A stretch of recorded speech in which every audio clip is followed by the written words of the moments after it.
Assalamualaikum warahmatullahi wabarakatuh. Apa kabarnya siswa-siswaku kelas 8 khususnya? Untuk melanjutkan materi sebelumnya mengenai sumber daya ASEAN, ya, yang udah pernah kita bahas beberapa waktu lalu. Sebelumnya kalian sudah membaca pada halaman bab 2 ya tentunya. Baik, setelah kalian baca mengenai sumber daya alam negara-negara ASEAN, dan juga setelah kalian baca mengenai rangkuman yang sudah saya berikan, kalian semua bisa melihat di buku paket halaman 36 ya, buku paket IPS halaman 36. Di sana ada latihan poin 21. Nah, di situ ada 5 poin. Yang pertama, sebutkan nama bunga raksasa yang ada di Malaysia.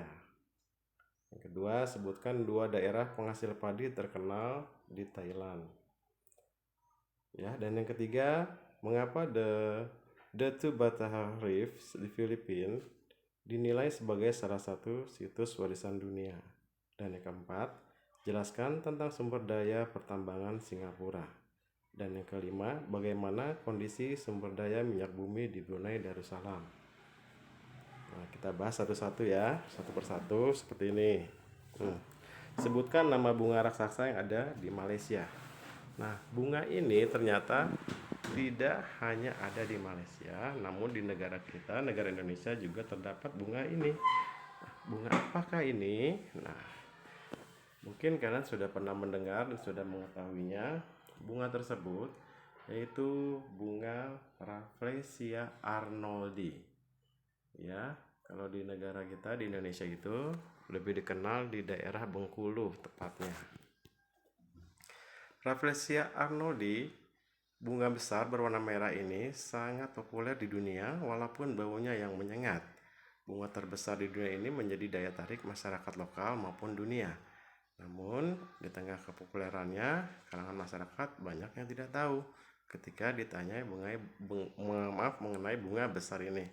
Nah, bunga Rafflesia arnoldi termasuk ke dalam famili endoparasit, ya, yang berarti organ vegetatif yang dimodifikasi sehingga tumbuhan ini hanya ada sebagai jaringan seluler, artinya tumbuhan ini hidup pada jaringan tumbuhan inangnya, ya. Jadi hanya terdapat jaringan daun, akar, batang atau melakukan fotosintesis, ya, termasuk ke dalam jenis bunga raksasa karena ukurannya yang cukup besar.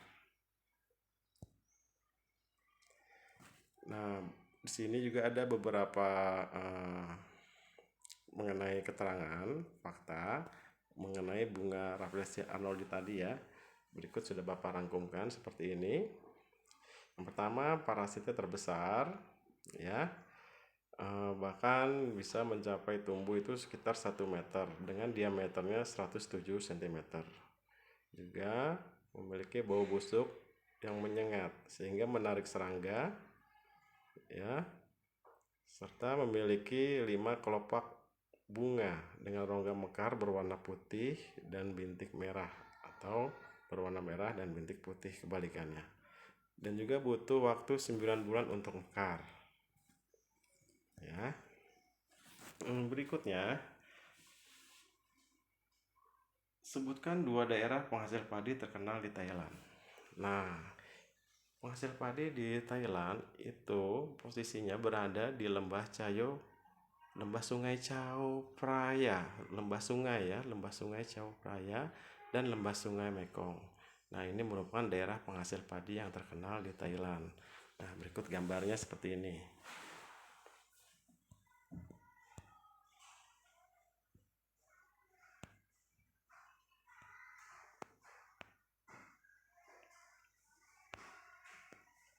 Nah, demikianlah lembah sungai yang sebagai penghasil tanaman padi yang utama sekali yang berada di Thailand ya.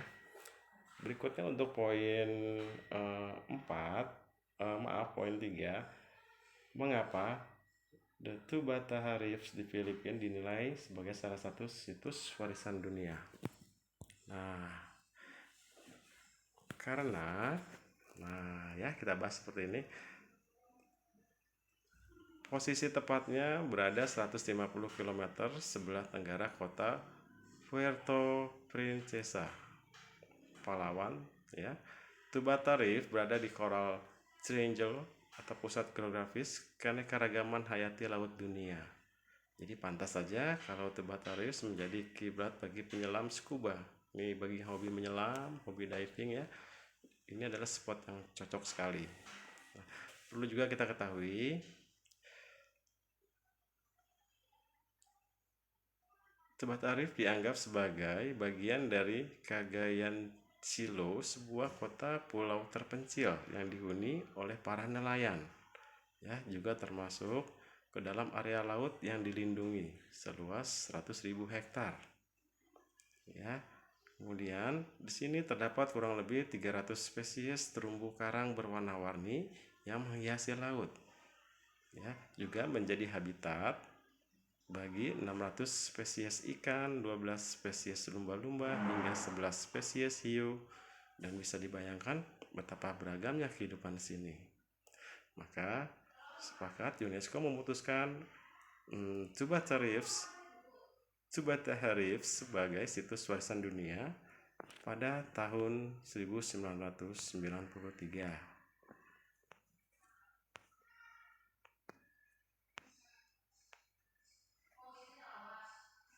Baik, untuk poin berikutnya, menjelaskan tentang sumber daya pertambangan Singapura. Nah, sedangkan kita banyak tahu bahwa Singapura itu tidak memiliki daratan yang begitu luas. Namun di sini ternyata Singapura juga memiliki peranan yang cukup andil pada bidang pertambangan ya. Kenapa bisa demikian? Nah, di sini sudah Bapak rangkumkan, kalian bisa baca selebihnya. Kurang lebih seperti ini. Jadi, bagaimana cara peran aktif Singapura untuk memiliki peranan sebagai negara yang bergerak atau yang memiliki penghasilan dari bidang pertambangan? Ternyata Singapura memiliki industri berbasis sumber daya alam, ya, sumber daya manusianya juga yang cukup maju.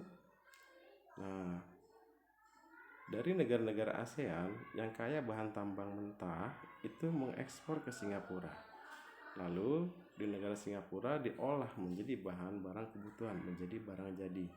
Jadi dari negara-negara ASEAN berupa barang mentah atau bahan mentah kemudian diekspor ke Singapura, lalu diolah di negara Singapura menjadi barang jadi.